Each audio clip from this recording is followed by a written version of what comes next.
Hello, good evening, and welcome to the Y&E podcast. We thank you for your support and thank you for always stopping by to listen to our rants. And tonight we want to discuss Peter Obi and his presidential ambition and people like Soludo, our former CBN governor. The statement that is attributed to him, I think I had the opportunity to listen to him. He's essentially saying that if Peter Obi is promising to do one, term of 4 years, that he needs a psychiatric evaluation, that nobody will have the opportunity to seek for re-election and just walk away. But Peter Obi came back with a swift response, almost like 2 pages long, probably educating us Soludo and giving instances of people that have done the one time around the world. He made mention of Kennedy, he made mention of Lincoln, he made mention of Nelson Mandela, and I think he also made mention of Yaradua. And in conclusion, he essentially said that these people, these politicians, they did one time, and today a lot of people remember them for their remarkable job, and that nobody, if you want to fix a country or you want to put a country on the right path, you don't need a 2 terms, you don't need 8 years. That 48 months is enough to put a country in the right track. That if elected, he will just stick to one term of 4 years and will not seek re-election. But I think there was also a video of Dr. Abati trying to analyze the situation. What Dr. Abati said in that segment was that when you become a president, you are just a figurehead. Everybody that comes from your region is part of that presidency.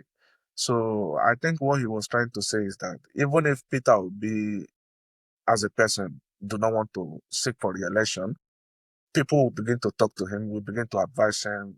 Igbos have never had the opportunity to become the president.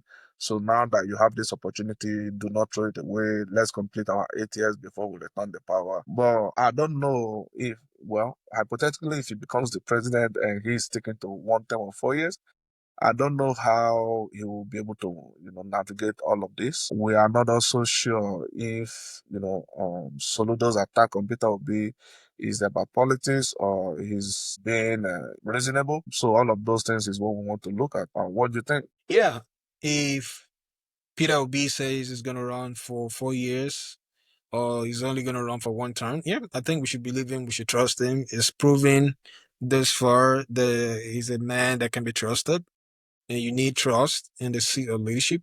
Even though a president can be a figurehead, they can still demand some changes from the National Assembly, from the Senate, and get things done. So it's important for us to look at abilities, look at qualities, look at characters in who we're going to be electing or in who the Nigeria people are going to be electing. So if he says, yeah, I'm only going to run for 4 years, believe him. And when the time comes and he says he's interested or people are talking to him and they want to finish the assignment that is started, maybe the people should remind him that, hey, you said you're only going to run for 4 years. And if you think about Biden as well, he promised to only run one term in Iran. He won and he wanted to run again. And I believe he had the nomination in the bag until people started speaking out and then until the terrible debate he had with President Trump. That's one of the reasons why it was pushed out. So, humanly speaking, if you're being analytical, it's difficult to say you're only going to run for one term and be a president for 4 years. But we know Peter Obi has proven to be a disciplined man. He's proven to be a good man, a good leader. And maybe the people should give him a chance. And if he only says, yeah, I'm only going to run, I'm only going to be a one-time president, I'm okay with being a one-time president.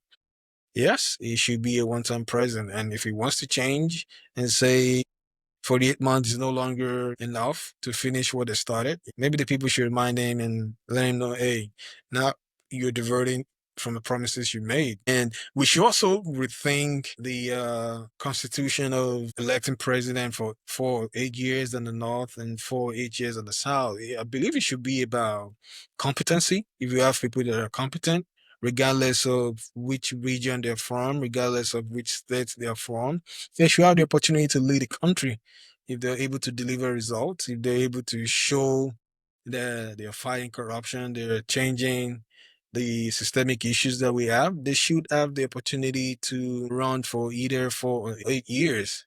So we need is that's one of the things I believe we need to look at. In other countries, in the US, they don't say, hey, this guy is from the north, is from the south, is from the west, from the east, even though the US you speak one language, but in Nigeria we speak multiple languages, multiple regions, multiple ethnicity. So it's just crazy. And if you also want to look at it, the US as is multi ethnic.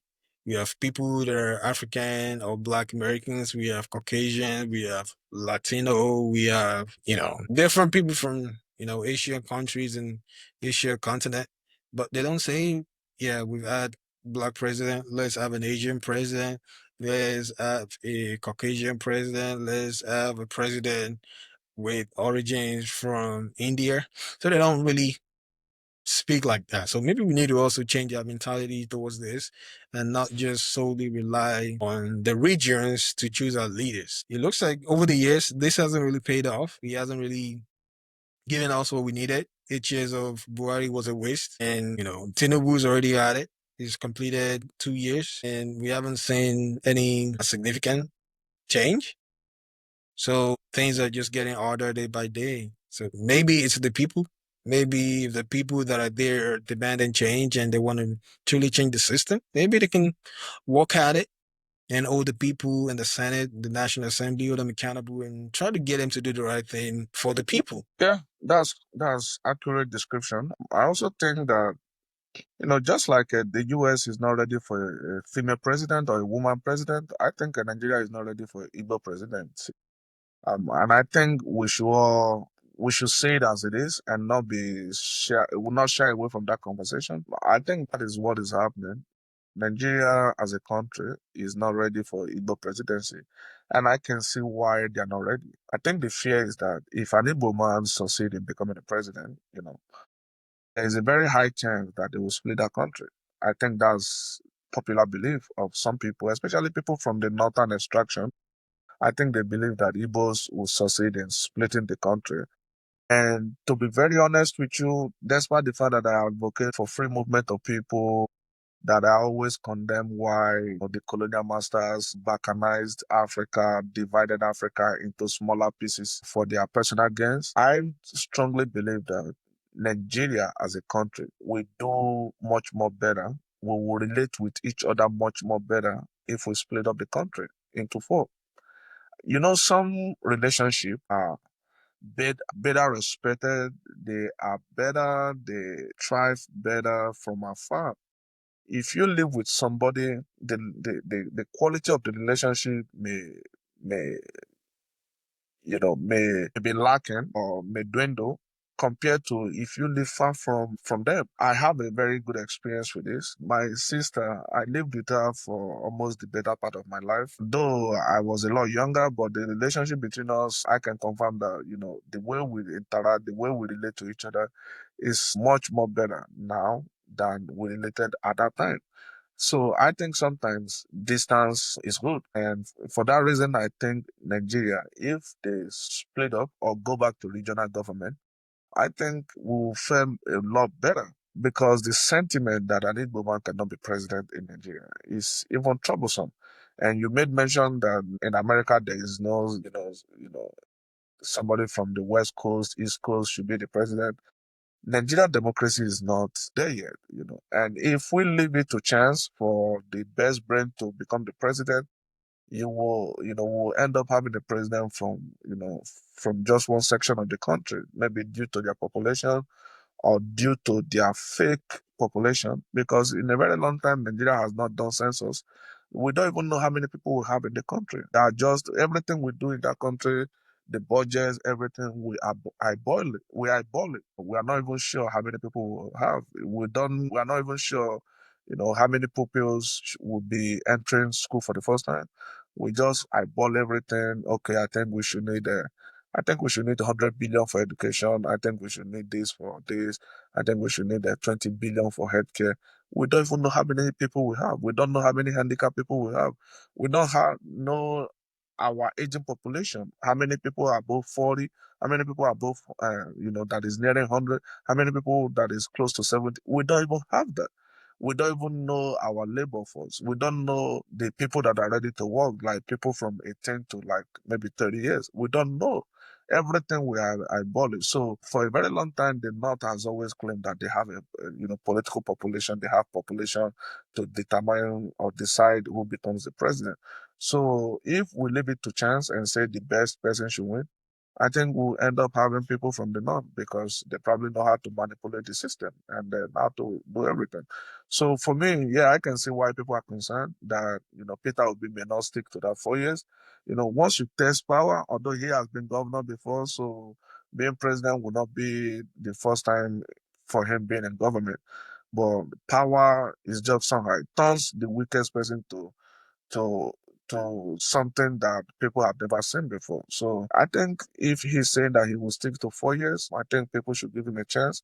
And if he decides to deviate from that plan, I think that people should just send him back. But I think Nigeria, we need to grow past our, ethnic politics. I think we should be growing past that stage. I think it's time we start putting competency over ethnicity. Yeah, that definitely makes a lot of sense. Yeah, competency should be over ethnicity every day. I don't believe um Peter Obi has campaigned on dividing Nigeria. I don't think anyone has campaigned on it. So maybe when he gets there, maybe his cabinet, his executive members might talk him into dividing Nigeria. But at this point, I don't really think he's campaigned on it so far. So I believe he should be given a chance. And maybe instead of dividing the country, maybe going the route of regionalization will make better sense. Will, get each region to start working, to start improving their infrastructure, to start improving the lives of their people. And then the president will continue to lead the country for maybe for 6 or 8 years. But we're not there yet. There's a lot of work still needing to be done, and it looks like the people that are there now they're not interested in doing any hard work. They just want to continue to maintain the status quo, continue to get paid, continue to increase the budgets, increase the allowances, and not really care about the suffering of the regular or an average Nigerian. So it's really important that we put people that are capable, people that are competent into the position of a leader. Our lives will continue to be better. So maybe we need to try to start changing their mindset. You know, an Igbo man or woman is just as competent as a Yoruba man or an Hausa man. So all this is just a way to divide the people. When it comes to the election time, that's when we see a lot of divisions talking about don't relate with this ethnic group, don't relate with that ethnic group. Every weekend, each of these ethnic group mingle, they go to parties, they conduct weddings together and have fun together. But when it comes to time to choose a leader for the country, all our leaders will do is to divide us. And it hasn't worked. I mean, their plan has been working, but it hasn't worked in the favor of the people in the last few years. So it's time to start looking for a change, start looking for a good change that will favor the people, not the change APC promised Nigerians in the last 8 years. So we need to start looking at that direction. Yeah. In conclusion, I think in Nigeria we should, revisit our constitution. I think you made a reference to that. I think we should limit the distance the presidencies to one term of 6 years. That will give them the chance to govern instead of playing politics. Right from the very first day that Tinubu became the president, from that day on, he's been working for his re-election. They don't really pay attention to governance. They spend almost the first 4 years for politicking, playing politics, aligning, realigning. And then when they get reelected, they just relax. I'm not coming back to beg for votes. So whatever I do, nothing is going to happen. And they don't really do anything. But if we come back to one term of 6 years, I think people will just be focused and people will be focused on their job. People, the president will be focused on his job or his or her job. The National Assembly will be focused, or nobody will be, witch hunting anybody. Nobody will want to hold anybody ransom. We see some section of the country, especially in the north, where they are trying to box Tinubu into a corner. If we limit it to one term of 6 years, nobody is going to do that. Once he's there, he's there. He will just focus and do his job. But when we provide them alternate, options to do first 4 years and then maybe they are, get elected again for another 4 years, then we see that is when we begin to see some section of the country, maybe the east or some section of the west, trying to make demands. You need to give us this for us to give you our vote and stuff like that. But I think Nigeria should grow past that stage and begin to think of how to start implementing maybe one term of 6 years or one term of 4 years, and that will give them time to focus on governance instead of playing politics. And thank you for listening, and we will see you on the other side. Yeah, thank you very much. And don't forget to like, subscribe, comment. Let us hear your opinion on this matter. And thank you for joining us one more time. Have a great day.